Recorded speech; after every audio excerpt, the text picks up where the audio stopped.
भाषा के YouTube live special story में आपका स्वागत है। आज हम पहुँचे हैं एक ऐसी किताब पर चर्चा करने के लिए जो हो रही है, उसे दिखाने के लिए। यह किताब है this too is India, conversation on diversity and dissent, edited by Geeta Hariharan. तो आपको साफ साफ दिखाई दे रहा है कि यह किताब अपने आप में बहुत ख़ास है। यह जवाहर भवन में अभी चल रही है। गीता हरिहरन ने इसे एडिट किया है और ख़ास बात यह है कि इस समय की जो सबसे बड़ी पब्लिक इंटेलेक्चुअल हैं रोमिला थापर, वह इस किताब पर बोल रही हैं। वो भी हम आपको दिखा रहे हैं अभी। और यह किताब अपने आप में इसलिए ख़ास है क्योंकि इसमें Nayantara Sahgal, Ayesha Kidwai, Romila Thapar, battling for the future, इन तमाम मुद्दों पर किताब है। एनिलेशन ऑफ कास्ट है, बामा ने लिखा है जिसे। और आप देखेंगे कि यह किताब जिस तरह से आई है और इस किताब पर जिस तरह से देश के अलग अलग हिस्सों में चर्चा है, वह इस किताब को बहुत ख़ास बनाता है।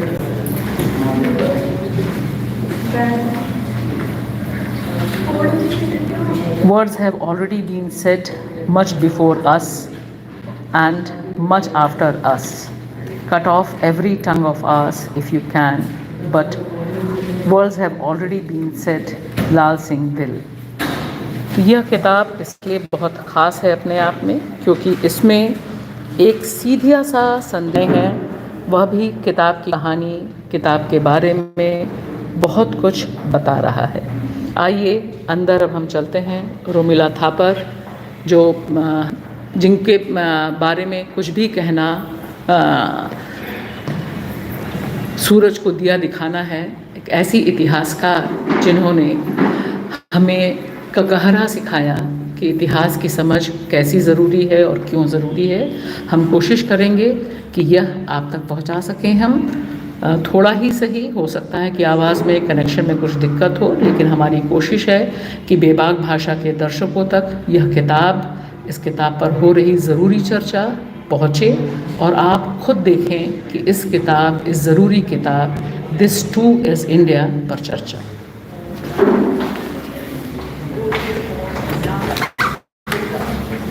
Believers, and this label is used all the way through. You get it discussed very interestingly in a 14th century text which says that these nastikas are important. We have to understand them and know what they're saying, as indeed we have to know what the philosophical schools are in the tradition. And of course this is attested historically. We have two examples which I'm always quoting. The Ashokan inscriptions, where Ashoka is constantly making a plea for let there be tolerance between the Brahmins and the Shamans. Brahman and Shaman is a constant feature in his edicts. And second, which I think is very telling, is the Brahmarian Patanjali, writing in about the same period as Ashoka, the 3rd century BC also. And he says, the relationship between the Brahmins and the Shamans is rather hostile. It can be compared to the relationship between the snake and the mongoose.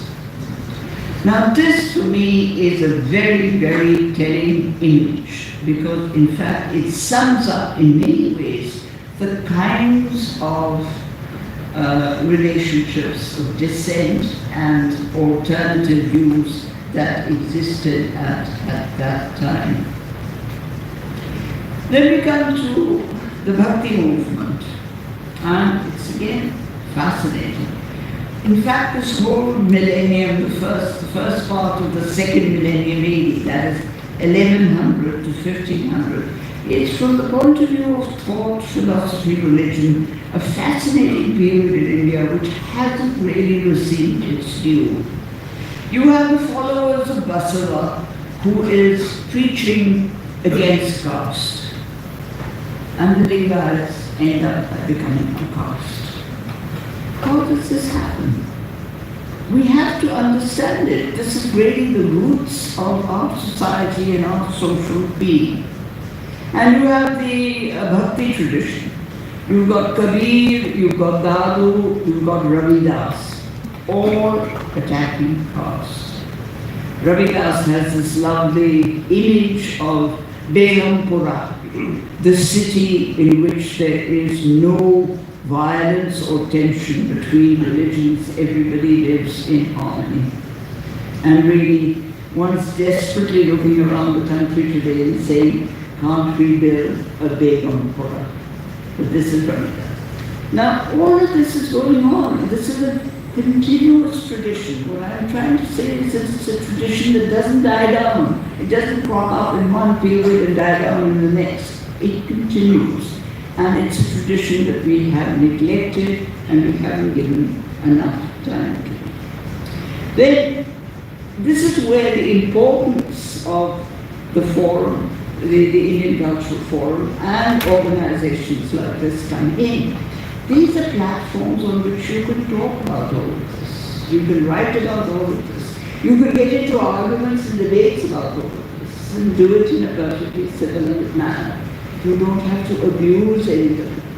And I say this with great sensitivity because historians today, professional historians, unfortunately are badly abused. Now, when I was in school, it's also, this question of dissent is crucial because it concerns not only the definition of culture, it concerns the definition of civilization. When I was in school, we were told, yes, every great nation goes through a golden period which we call civilization. And so we had the Gupta age, and it was the golden age, everything was bright, and we had art, we had sculpture, painting, we had music, we had literature, we had philosophy, and you name it, everything was absolutely, brilliantly right. All right. And this went on, this was civilization, this is what. Well, how did it turn? It turned when professional historians started asking questions. Questions like, who made these objects? Who wrote these compositions that we make much of? Who was Kalidasa actually? Why don't we know more about the creators of the objects? Because we know a hell of a lot about the patrons. And we're always quoting the objects by the patrons. You always talk about Gupta sculpture and Chanukya sculpture, Chola's bronzes and so on. What about people who made them? Why don't we talk about them? And so it's really a question of the creators of culture that we have to be more knowledgeable about. And the creators of culture are sometimes expressing a new culture, which takes the old one further forward in the same direction, or a new culture which is a dissenting culture. And we still have to decide that. Which styles in art are styles extending a certain tradition, and which of them are styles which are saying, let's look at it a little differently and not do it this way, but do it that way. So what about the artisans and the craftsmen? And once you start asking these questions, then culture takes a slightly different turn. And civilization, as it is now defined amongst the sort of leading historians all over the world, is very different from its meaning that we had when we were in school.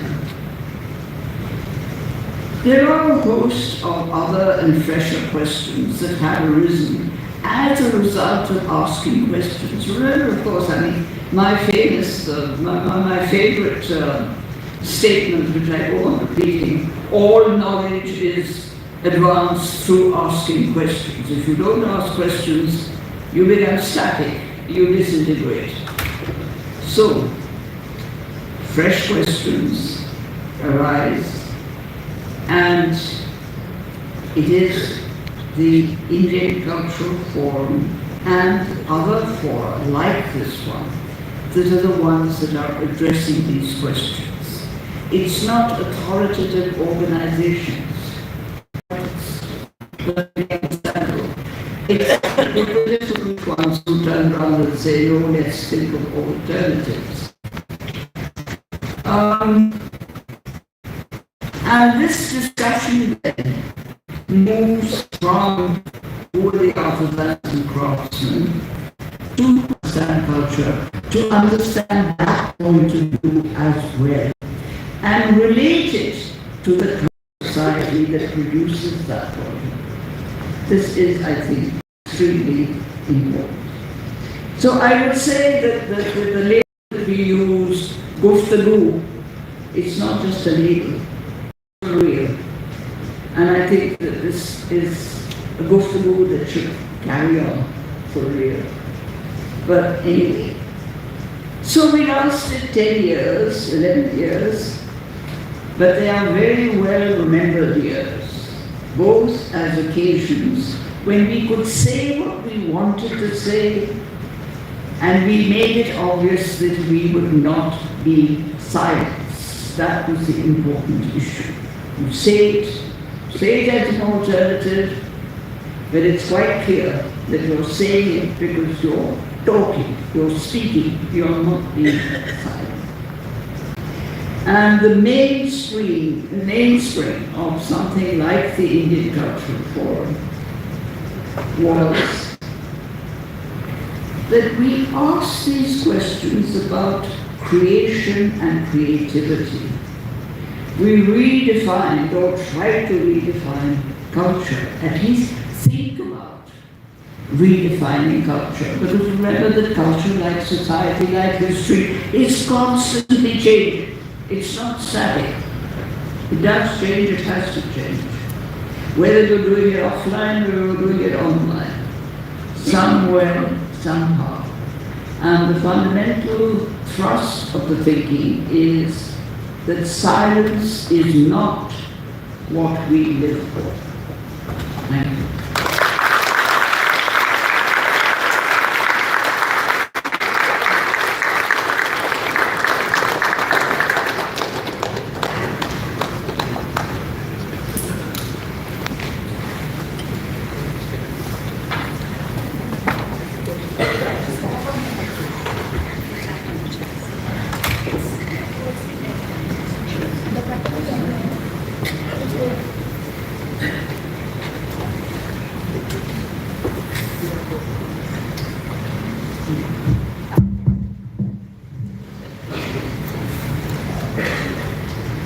Thank you very much.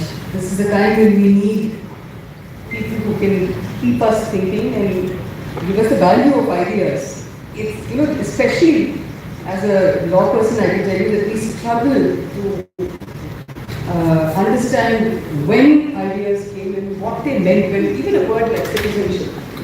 Who's a citizen? What made a person a citizen at a certain time? How does the word survive? But the meaning changed so much, and how it continues to change, and how in this short time, for instance, it changed so quickly, we can't even recognize what went. So to have you tell us how hard we need to work to trace an idea and to keep it in our minds, it's both reassuring that you did it and scary that we have to continue doing it. So thank you very much. Oh yeah, you've done it, so you don't see it as scary. In a sense, it's just that it gets confusing so fast. And that, I think, is what, I have to say that when I read the book, when I read the conversations, I found myself, quite honestly, envy deepening as I read every person and the conversation that you had with them. Partly because maybe it's social media, like you said, maybe it's the way in which we are communicating now. There isn't enough depth and length to the conversations that we have anymore. People have opinions, people have things that they, believe and they want to say. Very often these are in binaries. And I found that didn't exist in this book at all. So I just wondered, to start with, could you tell us a little bit more about the Indian Culture Forum? I also find it fascinating that it's, the relevance and the importance of an institution of this kind, or of any institution for that matter, is not that it survives, but it does a lot while it survives. And reading Ashok Bajpai in the conversations, I was thinking that, sometimes the longer the institution survives, the more moribund it becomes. So maybe we need the birth and death of institutions just like we need the birth and death of human beings. If you could tell us.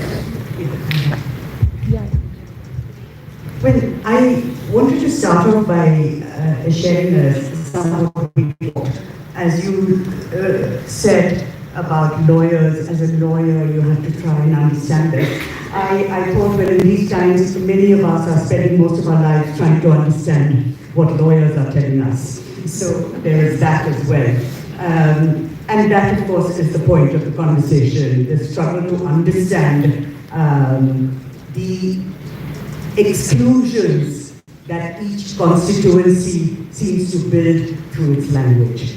But let me actually start off on a positive note. I was hoping to do this later in the evening, but I think we should do this right away.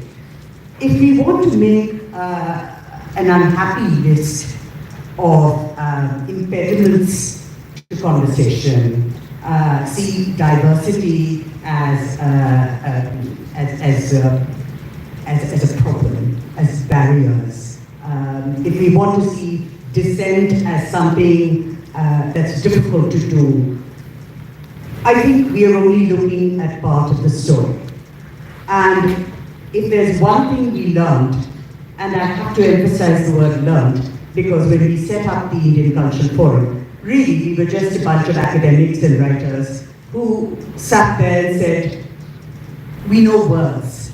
So we use words like diversity and resistance, and we have no right answers, multiplicity, that we should not have exclusions. But what does it mean to actually live it? Even those of us who think we are engaged citizens find it pretty difficult to negotiate, say, a multilingual India, leave alone all the rest, or the other areas of diversity. So I think what astonished us was not just this large stage that diversity is, not just with all its amazing riches and variety, but also its collusions, its collisions, its demand for unhappy and sometimes happy transactions. So we saw diversity in all this variety, but still, with all our ignorance, starting with how we were going to deal with translations, how we were going to deal with this wide variety of constituencies. Everybody, Gandhians, various shades of the left, various shades of liberals, everybody but those who thought and think that lynching or beating up or hounding or trolling is an argument, or that the rishis invented the Concord. So except for those people, we had everybody on board, and that is not an easy thing to do. My one example is that there we were, innocents, we set up October 1st, 2015, we launched these two sites. Of course, we knew nothing about sites. A lot of technical friends backstage, many of whom are in the audience, helped us with that. And 4 days later, Nai Karvat returned her award. Now, we were learning on the job. I don't know if many of you have tried to achieve consensus among writers or academics. Academics at least have a meeting to reach a consensus, but writers don't. So I remember doing 17 versions of a common letter to the Sahitya Academy saying, this is one of your own, you gave Kalburgi an award, why aren't you saying something about his assassination? So what I'm trying to say is that, yes, it was difficult. Yes, we had a lot of arguments. Yes, we grumbled a lot off stage. But the point is, it was done. It was done. And it was not just the IIC, and it wasn't just Delhi, and I'm very anxious to say that because of who we are on stage. The moments of the Indian Cultural Forum that showed us that this could be done, and it was done, it will be done, were, for example, in the first issue of Lucknow, we had a little gallery, and the work was art by art, and I'm not saying artwork, art by the girls who suffered from what happened in Naroda Patia in 2002, and the wonderful artist Vasudha Torur, who spent many years working with them. This was a project called Himmat. And how do you get Himmat? Through friendship. So this was the first work. We had, of course, wonderful artists like Atul Dodia and Devan Sundaram and Ghulam Muhammad Sheikh who all supported us. But this was the first. Similarly, one more example, which gives you an idea of what I mean by both diversity and dissent. We heard of a young man, the son of a Devdasi, in Davanagere district in Karnataka, who writes poetry. Now, we heard that he was roughed up by some right-wing goons because he'd written a book of poems on caste. What else would he write about? That's his life. And he was told, if you write any more about caste, we will break your fingers. So we heard about this young man, and through the Indian Cultural Forum, we got him a few days after Rohit Venuda died.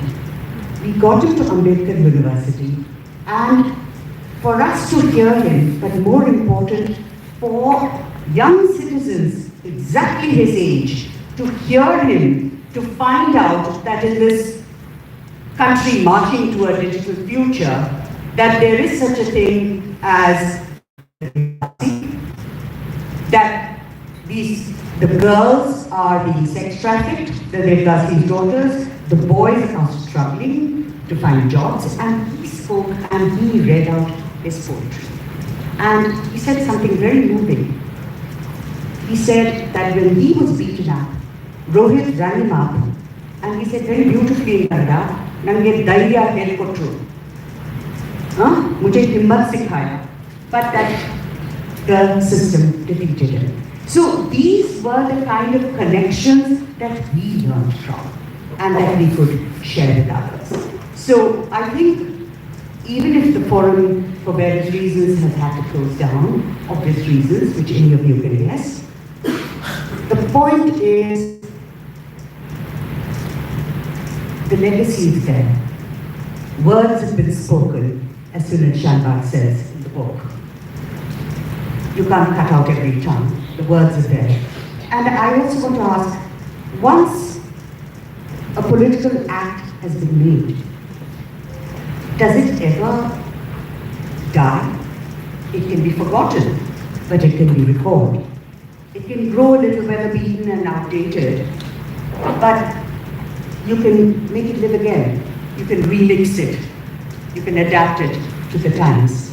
And that is what I'm hoping these conversations, which is just the beginning of what we are hoping to bring alive the archive of the Indian Cultural Forum. I'm hoping that's what it is.